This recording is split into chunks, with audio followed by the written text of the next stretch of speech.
Earlier this week, we told you about a custody battle involving a little-known religious group on the West Island. Today, we take a closer look at the school run by the group known as the Exclusive Brethren.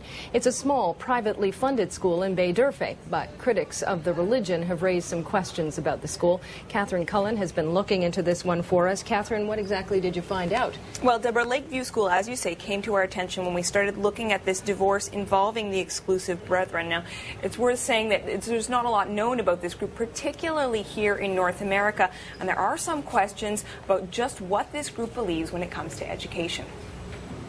The father at the center of the divorce told us the Brethren are restricting his children's behavior.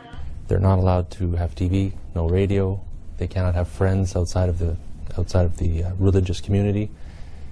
It's very, very strict. They will never be able to attend university. They can't pursue their life choices and their goals like a normal child should. According to the group's own website, the Brethren believe in separation. That means, for instance, no eating or drinking with non-Brethren. Even their homes and businesses are supposed to be freestanding so that they don't share a wall with non-believers. Breaking the rules can mean exclusion from the community, including severing ties with loved ones. I spoke to two members of the Exclusive Brethren. They didn't want our conversation recorded.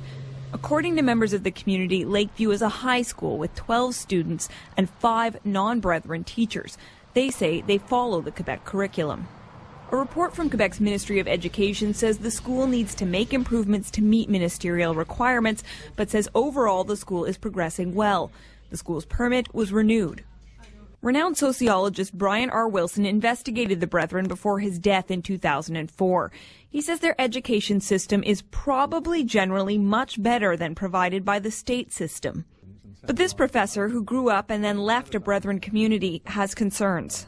It's still not possible for a child growing up among the Exclusive Brethren to have the ambition of going to the university. And that, I think, is a limitation on their freedom. Brethren are typically hired by Brethren-run businesses.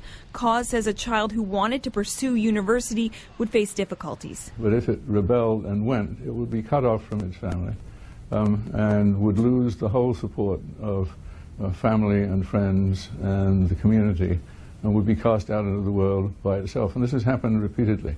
The Brethren I spoke to say typically their members choose not to attend college or university, but they say that's because of conversations that happen in the home, not at a Brethren-run school. Now, one other thing the Brethren I spoke to told me about during our conversation is that while this school is privately funded, they do hope to apply for public funding, but they do say, Deborah, that they expect that process to take years. All right, a fascinating story. Thank you, Catherine Cullen, reporting tonight.